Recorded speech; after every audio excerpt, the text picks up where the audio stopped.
Leaders and healers, gamers and claimers, ladies and gentlemen from around the universe, from around the globe, from around the community, welcome to the Power, Purpose, and Passion podcast. I am your host, Anthony Cheam.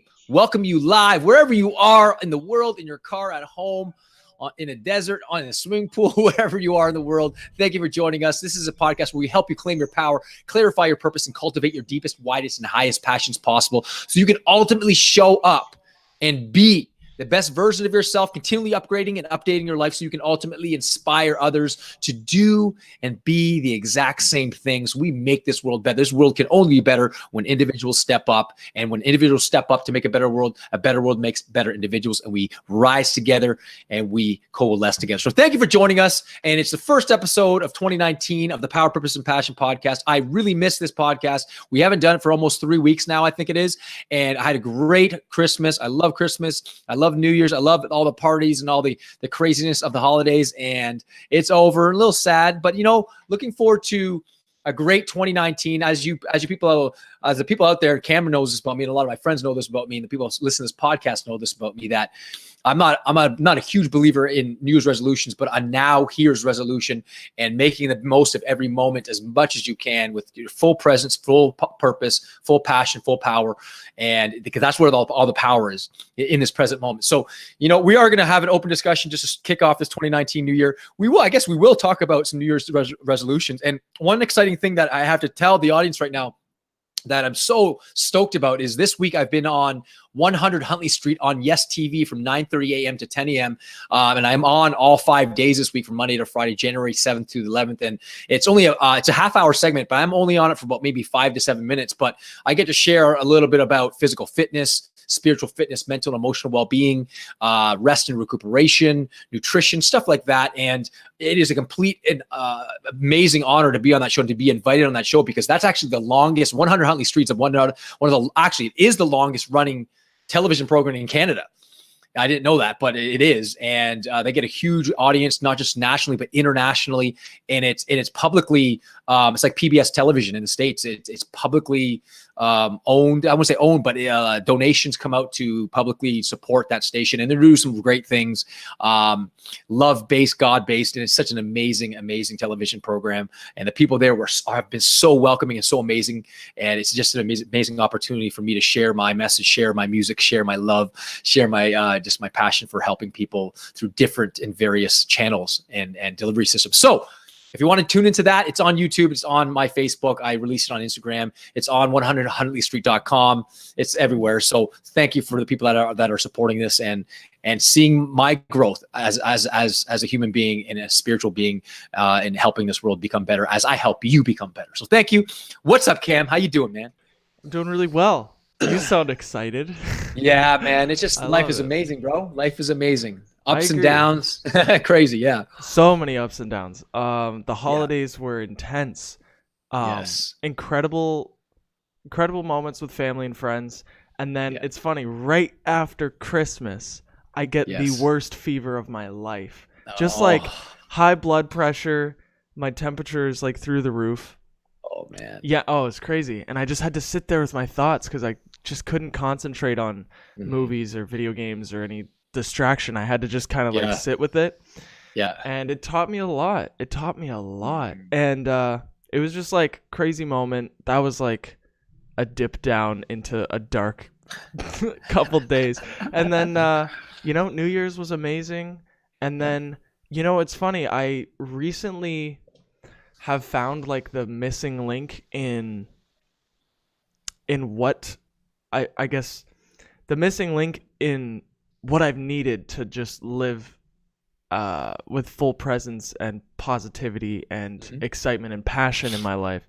And I realized that I really just needed to focus on staying in the present moment. And it's like really, really, it sounds really simple, but I know that, it's wrong to identify yourself as the ego, because that is the false self, and it does nothing but takes you on this endless ride towards something that you'll never actually get. And so, don't identify with, your things or your accomplishments or your looks, because all of these things will never make you happy in the long term. It will never fulfill you fully. And I knew that, but it's the missing link for me was stay in the present moment, and all of that stuff is impossible. Like, it cannot exist in the present moment. If you're fully present, the ego has no idea what presence is. It just like completely vanishes. And it's kind of crazy how, you know, how simple of a concept that is, but it's the thing that another one of those like quantum leaps in my personal evolution, similar to how when you were talking about accepting every part of yourself, not judging it, because the moment you judge it, the judger is no different than the thing that is being judged, and it's just like this messy soup of voices in your head that never quiet. But absolute presence implies that someone is there observing, and you're now living from a higher perspective. And it was just like crazy to add another level to what I thought was like, this is all I need. It's crazy. It's just you go deeper and deeper. Yeah, you add another layer cake to the quantum realm and quantum mixture of life as you just identify with the ego. And then and I think we've talked about this too, Cam, offline, is the fact that, you know, you live in harmony with the ego. You're not trying to destroy the ego. You're fighting and battling with ego. Again, you'll battle the ego, fight the ego, kill the ego, but for egoic reasons, which then reinforces the ego even more. And the ego then takes a back door, as I like to say, and you don't even know it. It's completely out of your conscious awareness. And so a lot of times it's just being able to talk with our ego, our inner cynic, the voice inside your head that says you can't, you're not good enough, you're not strong, if you're too small, you're too short, you're too fat, you're too skinny, you're too old, you're too young, whatever that inner cynic is saying. I'm not saying completely ignore it, but I'm saying this: acknowledge that it's there and then shift your focus, because you have the power to shift that focus, to be aware and shift that focus. You have the power to objectively and subjectively pay attention to something different than that inner voice. Because the more you then listen to that voice and put your attention there, then it's going to have power over you, and then you're going to lose control. And that's the thing about what you talked about just now about ego. The ego doesn't only knows about future and past. It doesn't know how to be present. Part of the reason why the ego is so scared of the present is because it has to completely surrender to the moment, and it has no control over the moment. Like just being in the moment. And that's one of the biggest fears of the ego, is just letting go of control.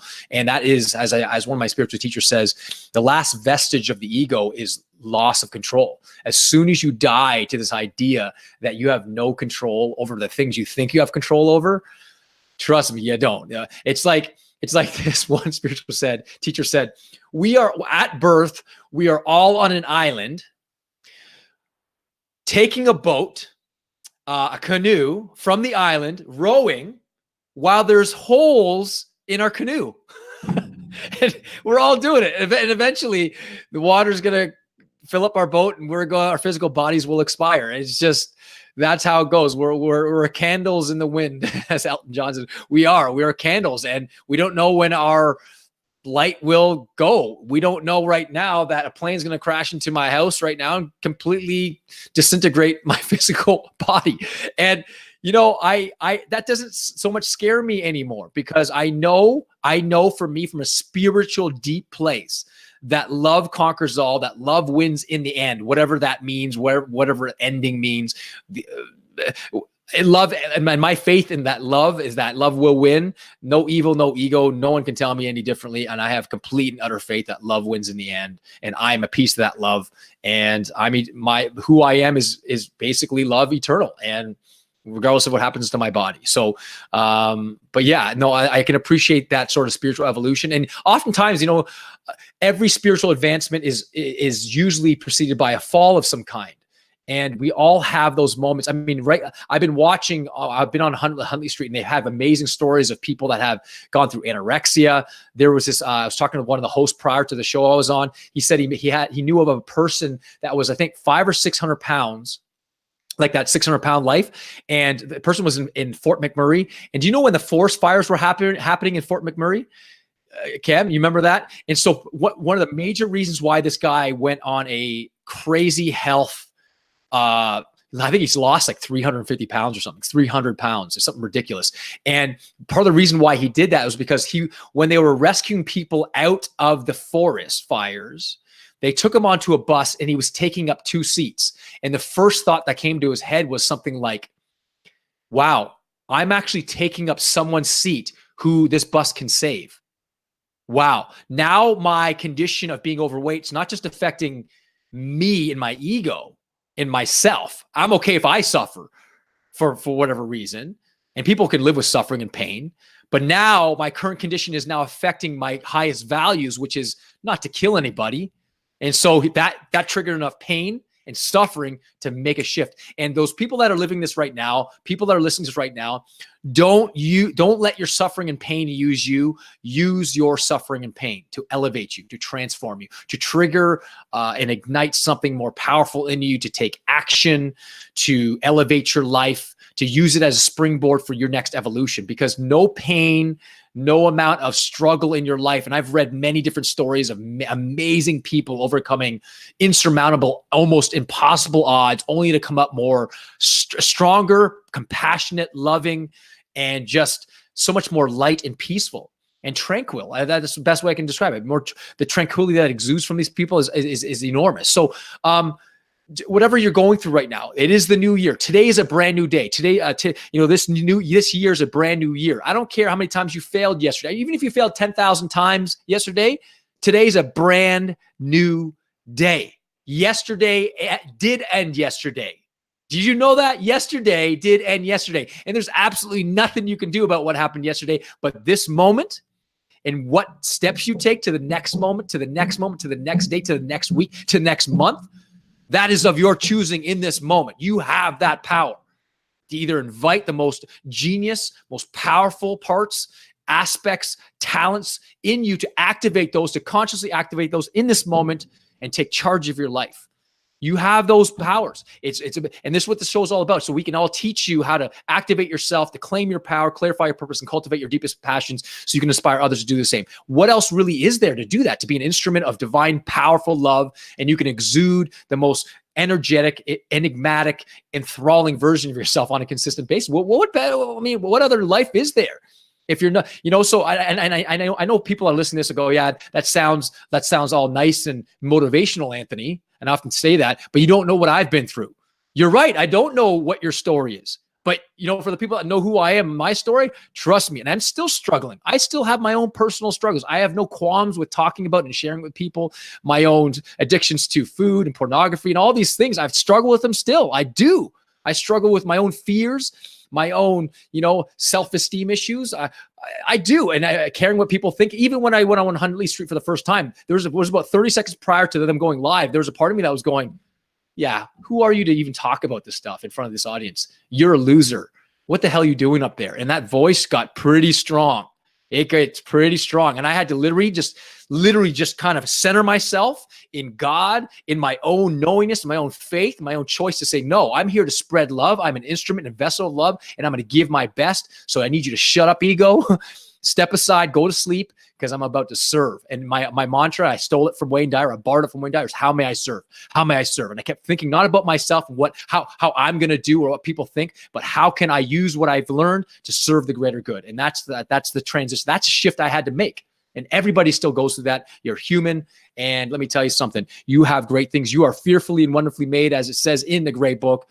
And that's one of my favorite quotes as well. But let me tell you something. You are here to make something happen. You've brought here for a purpose. You are brought here to write your story, to sing your song, to write your poem. Whatever it is you're here to do, you're here to do it. There's no better time than now to start it. And it takes just one little small thought, one little small action, one little intention, and hanging around the people that can support you, listen to this podcast, or wherever church you go, synagogue, whatever, music group, community group, yoga group, I don't care what group you're, as long as it's elevating your life and you're helping people through it, I support it. Awesome. Awesome. Yeah, so there was a lot there, and I'm trying to figure out how to direct the conversation, but my first good, man. My first question was, you talk about this shift. Yeah. How does one consciously shift their beliefs? because a lot of people know that some things are possible, but they don't believe it for themselves, or they're so rooted in their conditioning, which is fine. Like, and even though they're conscious about it, I guess that's the first step, is knowing and having that awareness that, okay, this belief I have could very well be completely wrong for me, you know?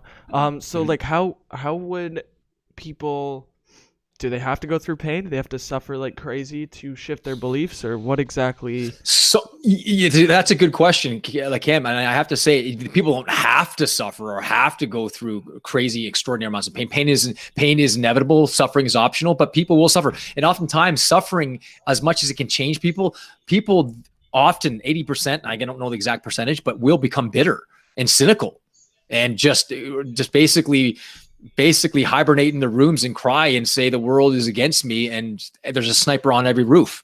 Why would I want to go in the world and get sniped? Why would I do that? So to change your beliefs, number one of my favorite things that one of my original mentors said to me was, Anthony, I know you don't believe in yourself, but I believe in you. And sometimes you got to believe someone else's belief in you. And you know, like, and I remember him just saying, yeah, I know how this person can do it and that person can do it and this person can do it. But as for me, they don't know me. I mean, they're talking all this motivational, inspirational stuff, God stuff and love stuff and psychology stuff to me, but they don't know my past. Yeah, you're right. I don't know you, but I do know you have talents. Whoever you are that's listening to this, you have talents and gifts that far exceed my own talents and gifts in certain areas of life. I am superior to everyone on this planet at something, and the 7 billion people that are superior to me in something. You obviously, and here's the thing. I want you, each and every single one right now who are listening to this, take a piece of paper, and I want you to write down 25 things that are in your life currently that at one time were a dream. Okay? Write down 25 things. Like it could be having a job that you dreamed about and you have it. It could be about, a dream about getting on a consistent workout exercise and you're doing it. Or it could be having the man or girl of your dreams and you said one time, like, man, I'm never going to find, and you found someone. It could be, buying a house. You dreamed to buy a house and you own a house. It could be, saving $100,000 in your bank account and you were in debt $100,000. All of a sudden you have $100,000, on the upside. It could be you want to start going to church or a synagogue or a yoga group or something, and now you're part of a yoga group or you're part of what church that really resonated with you or whatever spiritual or religious organization you're joined with. It doesn't matter. Write down 25 things right now that were once a dream that you didn't have, but are now a reality. And then once you go through the 25 things, look at them and go, wow. And then ask yourself, oh, I don't believe that I can do it or take my life to the next level or own my own business or make $100,000 or $1 million a year or, impact the world, the poverty issues in the world, political issues in the world. You have 25 things in front of you that you wrote down that were once a dream and that are now reality. You have now those 25 references to suggest, wait a second, that literally collapse that belief that says you can't do it, because you can. That's the truth. It's what are you willing to do and face your fears with the full focus and power and authority of your mind, your body, your soul, which is beating your heart right now, which is allowing your digestive system to digest your food, which is percolating 60,000 miles worth of veins in your body, trillions and trillions of cells in your body. All right. You have access to that. It's all about channeling that in the moment, putting yourself in a peak state, a physiological, mental, emotional peak state, and that you're trusting and you're taking action. I remember reading a book, The Magic of Thinking Big. And one of the very things that I remember reading from that book, the only line I remember was this: action cures fear. Take action. Action. I don't care. Even if it's like, okay, I want to start a workout program because it's the new year. Health seems to be the biggest issue right now. Whatever it might be. Let's say you're okay. I've never been able to work out. I've tried so many different programs. I can't follow through. I reach a point where I stop and then I sabotage myself. I don't care how many times you sabotage yourself. I don't care how many times you've failed. Here's the thing. If you were to just get up and start moving, say, I'm sick and tired of being sick and tired, and I'm going to go walk like 5 minutes. And then the next day you walk 6 minutes. And the next day you walk 7 minutes. And you just incremental steps. New Year's resolutions. Now here's resolutions. New you resolutions. Whatever it might be. You just take action. Even without any plan. Just start taking action. Eventually momentum will build on your side. And even if you totally screw up and it's not the right plan, at least you have the faith and the knowingness to say, man, I took action. I took action. So action, hang around other people that believe in you, that when you don't believe in yourself, like listen to this podcast. If you're listening to this podcast in your car on a daily basis, man, listen to it because you're feeding your mind. Garbage in, garbage out. Good in, good out. That's what my original mentor told me. He said, hey, Anthony, where you'll be in 2 years will depend on what you read, what you watch, what you listen to, and who you hang around. And ever since he told me that, I've been very adamant about what I listen to in my car. It's my university on wheels, as Zig Ziglar calls it. And my university on wheels, I'm listening to audio programs, spiritual, psychology, success, whatever it might be to get my hands on to elevate me so I can enhance my ability to help people, so I can elevate my joy, so I can be an instrument of joy and passion and power. And then what I read, you should see my library. I'm always reading something powerful that's going to inspire me, that's going to educate me, expand my vocabulary, whatever it might be. And I'm hanging around different people, powerful people that are better than me. You know, and then the last thing, what you read, what you listen to, what I watch. Hey, look what I'm watching right now. I'm watching Cameron right now. Him and I having a conversation, and I'm watching the people out there as this is transmitting higher vibrations to the world. Man, that's all it takes. It's just continuous hanging around different people that'll elevate you, that'll train you, that'll coach you, that'll support your growth, that are better than you. I don't mean by from an ego perspective, but there are a ton of people out there wanting to help you. You just have to humble yourself to their teachings, hang around them, read the books that are necessary, listen to the audios, whatever it might be. And we're living a time where you have access to YouTube and all these downloadable content that you can elevate your life. Look at this podcast. This podcast is definite, proof of that. Does that make sense? Does that answer the question at all? Yeah. Yes, it does. It answers it and then a lot more after that. It's good. So I was thinking of just naming this episode as we're talking. Yeah. How to overcome self-doubt. Like that voice you were talking about. Because I think another big way to overcome self-doubt is, stop listening to your own voice and turn on a podcast, like you said, or turn on something that inspires you, or a piece of music or whatever. Because even I think somebody who is unmotivated before and who listened to this episode is probably motivated now. Like I could imagine they're probably on the other side of that. And you got it. Because sometimes all it takes is Anthony in your ear saying, do something or whatever. Get up!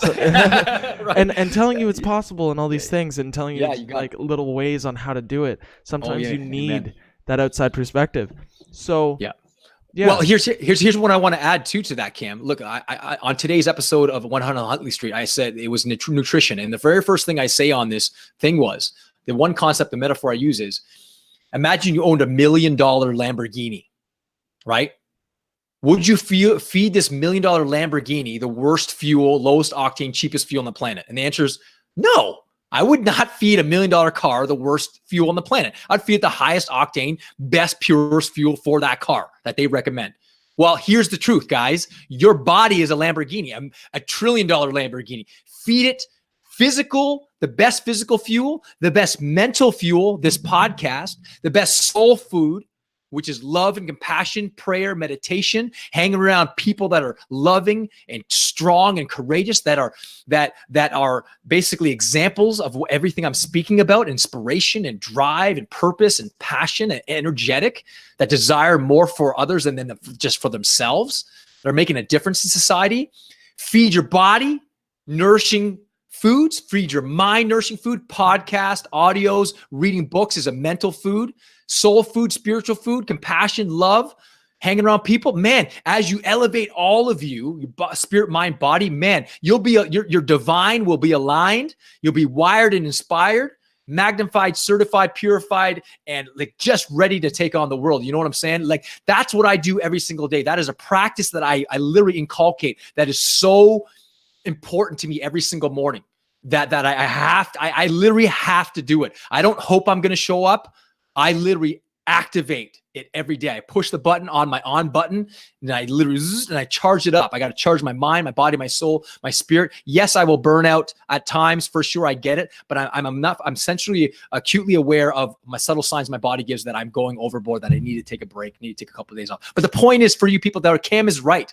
When you're feeling down, the worst thing you can do is, how many people actually drive their car and run on empty? Like, I'll only fill my gas tank when it's empty. That's not very smart. So you go to half tank and you fill it up again. I mean, I do that too. But same thing with your mind. Don't wait until you're empty to put on a podcast. When you're down, it's easier, as Zig Ziglar says, it's easier to stay up than to get up. So you listen every day, read every day, hang around people every day, talk to people every day, interview people every day. I mean, when I first started in my speaking career, I started talking to other speakers. I would literally reach out to other speakers and interview them and just say, how did you get started? What do you do? Any advice for me? And I would just interview them, just like Cam interviewed me when he got started. And I'm paying it forward to him and to the people out there now.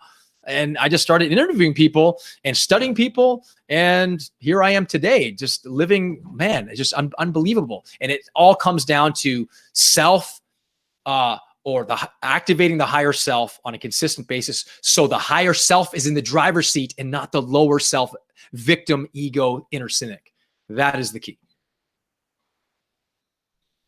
Okay. That's like, I think that's good for this episode. You know, yeah, it's crazy. Every time you speak, and you get into these tangents, I'm just listening and I forget that I'm supposed to speak. You're like, oh, yeah, no, good. That's great. Because I'm just so, I guess, in a trance for sure. Okay, good. Man. All of it resonates. And I think, yeah, no, it's great. And I'm sure people are going to really, really like this episode, especially since it's the first of the year.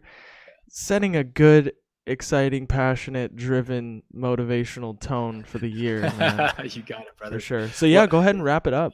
Listen, guys, thank you for joining us in today's podcast. You know, if you like this podcast, like it, promote it, share it, make a comment, ask questions. We're here to serve you. We're here to give you the best of what we've got and what I've learned. And what I've learned is so magnificent. I want to share it with you as best I can. So to your continued upgrade and evolution, live it up with power, purpose, and passion to your greatest endeavors and your dreams. May they be fulfilled in every aspect of your life. God bless. We love you. Thank you.